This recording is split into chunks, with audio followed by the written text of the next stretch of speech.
Goeiemôre, goeiemiddag, goeienaand. Hier is Straatwys en ek is Dion Loos en baie dankie dat jy ingeskakel is op hierdie wonderlike, pragtige oggend. Nou weet jy, party wonde binne in ons begin so vroeg dat ons nie eers mooi kan onthou wanneer dit ingebrand is in ons nie. En daardie klein fluistering in jou wat sê, daar is fout met my. En is nie omdat iemand dit eendag vir jou gesê het en reguit vir jou gesê het nie, maar omdat die wêreld dit op soveel kreatiewe maniere jou so kan laat voel, né? Jy is dalk nog klein en jou ouers vertel hoe jou neefie al begin loop het en jy doen nie.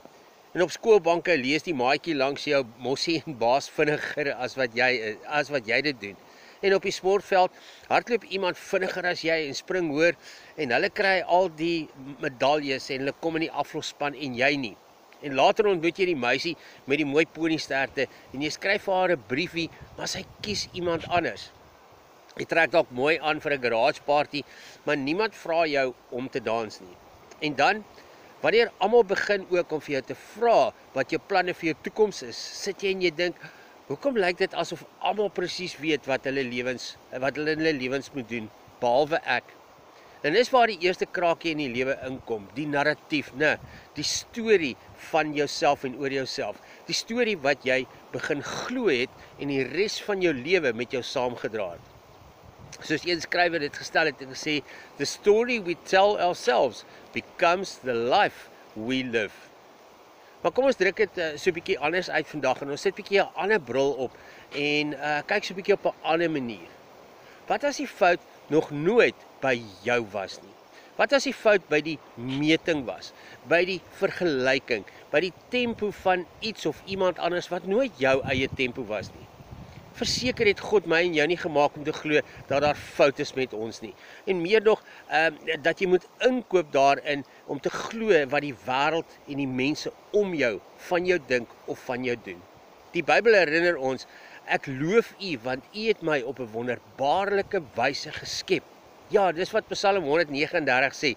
Dit sê nie perfek volgens die standaarde van ander en van die wêreld nie, maar wonderbaarlik volgens die hand en die hart van God. Louise, hy sê iets wat my altyd tref. Dit sê, you have been criticizing yourself for years and it hasn't worked. Try approving of yourself and see what happens. En ek dink Jesus sou glimlag het oor hierdie en gesê het, ja, begin daar. Want hier's die waarheid. Ons word gevorm in 'n wêreld wat haastig is om te merk, om te rangskik of te klassifiseer. Om mense wat anders is en anders dink en op hulle eie manier dink, uit te dryf uit die geselskap uit. Maar geestelike groei, of jy dit nou deur geloofstaal of sielkunde of wysheid of wat ook al kry, gaan altyd weer oor dieselfde liewe ding. Om te sê, jy is nie gebreek nie, jy het die reg om anders te wees. Jy is besig om te word wie jy moet wees. Nou die wysheid sê ook vir ons, dat die wond is die plek waar die lig in jou lewe inkom, En die moderne sielkunde sê jou identiteit groei nie ondanks jou pyn nie, maar deur dit. En Jesus vertel stories van saadjies wat in donker grond gelê het voordat enigiets moois kon opkom.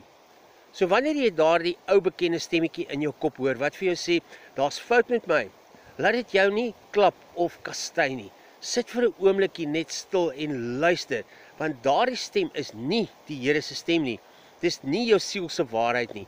Dit is die ego van die vergelykings wat nooit die reg gehad het om jou te kan definieer nie. En dit is en daai stemmetjies kom van mense wat dalk geen idee het van wie jy is nie. Regtig dalk nooit eens reg belangstel in wie jy is nie en wat self dalk meer verward en verdwaald is as wat jy jouself kan indink. Jesus roep juis mense wat nie dink dat hulle so smart en so goed genoeg is nie. Hy kies vissermanne, hy kies twyfelaars, hy kies arm mense, hy kies mense wat gehakkel het en mense met bagasie. Hy sê nie, fix yourself and then follow me nie. Hy sê nee, kom soos jy is en kyk hoe maak ek jou nuut. Een van my gunsteling aanhalings lui, we're all just walking each other home. En dalk begin dit by hierdie eenvoudige tuiskoms om te sê, daar is nie fout met my nie, ek is op pad, ek is in wording, ek is God se werkstuk in 'n proses en besig in my lewe. En vandag, net vir 'n oomblik, kan jy dalk weer die sin fluister en sê, Here, wys my wie U my gemaak het en leer my om saam met U my ek wees te kan vier. Nie wie ek gedink het ek moet wees om ander tevrede te stel nie. Ek hoef nie in my dop te kruip van skaamte nie. So ek wil jou uitnooi vandag en sê, gaan leef voluit. Gaan sê wie as jy dink dat daar fout is met jou, want God het jou op 'n wonderbaarlike en 'n unieke manier geskep. So gaan geniet jou lewe voluit en vier dit saam met die Here. So tot ons weer saam stap, ek hoop jy het 'n wonderlike dag en mooi loop.